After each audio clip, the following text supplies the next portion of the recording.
Dans cette formation Excel, nous proposons de mettre en application une fonction fort précieuse que nous avons déjà apprise, la fonction VPM, qui permet de réaliser des simulations d'emprunt pour calculer les mensualités d'un prêt en fonction de différentes conditions, comme par exemple le taux d'intérêt ou encore la période de l'emprunt.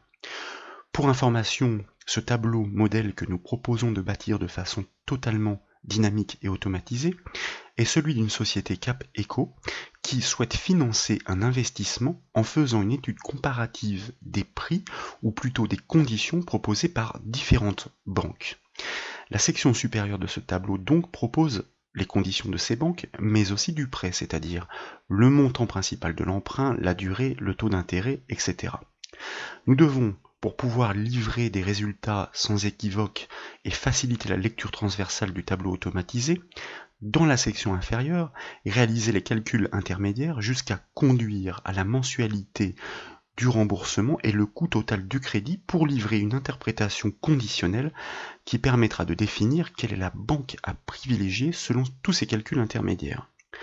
Le premier calcul qui est proposé consiste à calculer le montant net emprunté. Comme toujours, la meilleure technique consiste à présélectionner l'ensemble des cellules concernées par le calcul et à initialiser ce calcul en tapant le symbole égal. Le montant net emprunté est la différence tout simplement qu'il y a entre le montant principal de l'emprunt et les frais de dossier. Donc, il s'agit d'une simple soustraction. Nous sélectionnons la cellule du premier montant principal de l'emprunt, moins pour la soustraction, et la cellule des frais de dossier. Et nous validons par contrôle-entrée. Vous remarquez que tous les résultats sont instantanément répercutés sur l'ensemble des cellules en ayant bien décalé les références du calcul pour suivre le déplacement de la formule. Au passage, petite remarque que nous n'avions pas faite, vous constatez que les conditions entre les banques sont assez nettement différentes puisque par exemple la banque 4 propose un taux d'intérêt mensuel assez nettement supérieure aux autres. En revanche, elle propose des frais de dossier nuls contrairement aux autres banques qui pour certaines d'ailleurs ont des frais de dossier assez importants. Ensuite, nous souhaitons calculer le coût mensuel de l'assurance. Il s'agit tout simplement de diviser le montant total de l'assurance proposée par chacune des banques par la durée de remboursement en nombre de mois pour le ramener au mois. Comme tout à l'heure, nous présélectionnons l'ensemble des cellules concernées par le calcul que nous initialisons avec le symbole égal et nous allons diviser la cellule du premier montant de l'assurance que nous cliquons, divisé par / du pavé numérique, par la durée du remboursement, c'est-à-dire la période en nombre de mois. Nous validons et répliquons ce calcul par contrôle-entrée et nous obtenons le montant mensuel de l'assurance. Donc, ensuite, le calcul qui vient est particulièrement intéressant puisqu'il consiste à livrer la première information très utile, à savoir la mensualité qui va permettre de rembourser à l'issue de la période le montant emprunté pour financer cet investissement. Et c'est la fonction VPM qui permet de le faire, que nous avions déjà présenté dans une autre formation. Cette fonction VPM, considérant qu'elle part du montant total emprunté et qu'à chaque mensualité, nous soustrayons pour pouvoir arriver au résultat de 0 lorsque tout est remboursé, renvoie une valeur négative. Donc, après le symbole égal, nous enfonçons le symbole moins du pavé numérique pour pouvoir retourner un résultat positif, suivi du nom de la fonction VPM. Et lorsque nous ouvrons la parenthèse, vous constatez que la fonction VPM demande plusieurs arguments, dont certains sont facultatifs.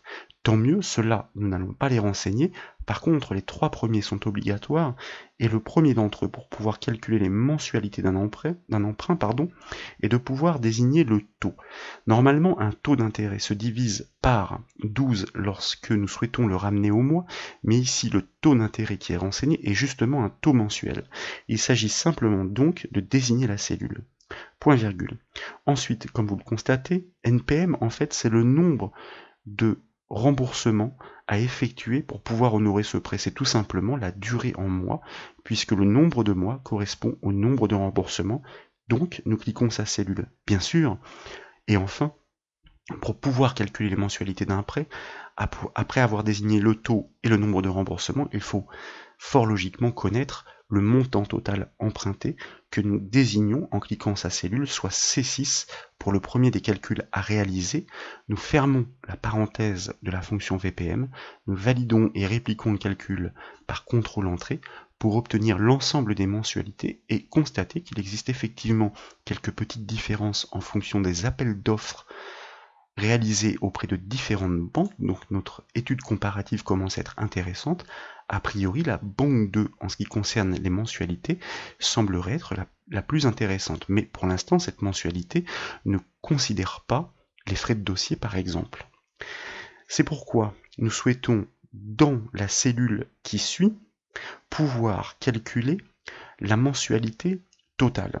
La mensualité totale va tout simplement considérer la mensualité constante de remboursement à laquelle nous allons ajouter le coût mensuel de l'assurance qu'il faut bien considérer puisqu'ils sont bien différents d'une banque à une autre.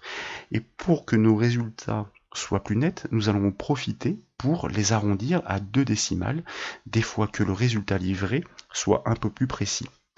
Car nous n'avons pas besoin de cette précision. Nous présélectionnons l'ensemble des cellules comme toujours, nous initialisons le calcul avec le symbole égal, nous tapons le nom de la fonction qui va permettre de retourner un calcul arrondi au nombre de décimales à définir, et lorsque nous ouvrons les parenthèses de la fonction arrondie, elle demande tout simplement d'indiquer en premier paramètre quel est le nombre à arrondir. Le nombre à arrondir est tout simplement, pour connaître la mensualité totale, l'addition de la mensualité constante et du coût mensuel de l'assurance. Donc, nous allons tout simplement ici réaliser dans les parenthèses de la fonction arrondie cette somme. Par exemple, à l'aide du symbole plus, nous aurions pu utiliser la fonction somme et nous indiquons à Excel, à la fonction arrondie, que nous souhaitons conserver seulement 2 décimales, .2 pour ce renseignement. Comme toujours, nous validons par contrôle-entrée pour répliquer sur l'ensemble des cellules et nous constatons que, a priori, la banque 2 est toujours, malgré les frais de dossier, les coûts mensuels de l'assurance, qui sont plus importants, semble toujours être plus intéressante que les autres, même si l'écart se resserre. Il s'agit maintenant de calculer le coût total du crédit, et c'est bien ce coût total qui va nous permettre d'en tirer les conclusions qui permettront de définir à l'issue quelle est la banque à privilégier pour financer cet investissement. C'est bien entendu le remboursement total le moins important qui sera privilégié.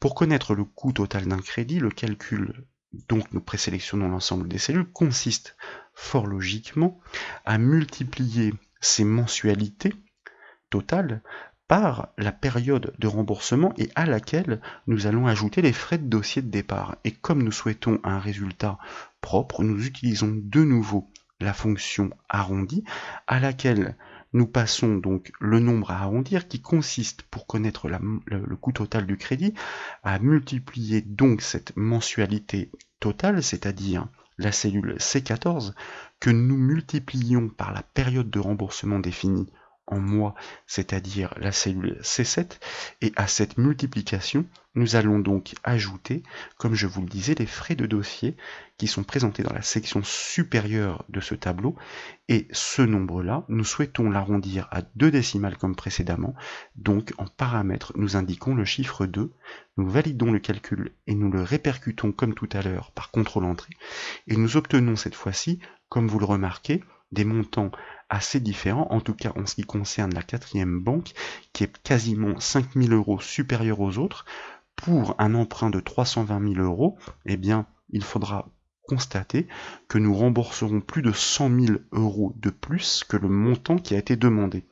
L'objectif pour que ce modèle soit dynamique et automatisé consiste à livrer une interprétation textuelle qui permette de simplifier la lecture pour les personnes non initiées grâce à la fonction ci qui permet de poser des raisonnements selon un critère. Le but du jeu est de dire si le montant du coût total du crédit calculé juste au-dessus est le plus petit des 4, ça c'est le critère, à ce moment-là, cette banque est à privilégier, sinon, ce sera une autre et c'est les autres fonctions ci qui le calculeront. La fonction ci que nous connaissons bien désormais consiste, lorsque nous ouvrons la parenthèse, à définir 3 paramètres. Quel est le critère à vérifier ? quoi faire lorsqu'il est vérifié et quoi faire lorsqu'il ne l'est pas. L'objectif donc est de savoir si le coût total calculé précédemment est bien le plus petit de toutes les banques, est égal au min, fonction statistique min, qui permet d'extraire la valeur minimum d'une plage de cellules. Donc nous sélectionnons l'ensemble des coûts qui ont été précédemment calculés, et nous n'oublions pas de figer cette plage par la touche F4 du clavier. Pourquoi? Eh bien tout simplement parce que, par contrôle-entrée, nous allons répliquer ce calcul sur les colonnes suivantes, donc nous allons le déplacer sur la droite, et comme vous le savez, les références sont relatives par défaut dans Excel, ce qui signifie que la fonction ci pour la deuxième colonne ne va plus comparer C15 mais D15, puis E15 et F15, donc la déplacer en colonne. Par contre, chacun de ces coûts doit être comparé toujours à la même plage de cellules, qui ne doit donc pas bouger, touche F4 du clavier, qui a pour conséquence d'encadrer chaque référence de la plage de $ pour la figer.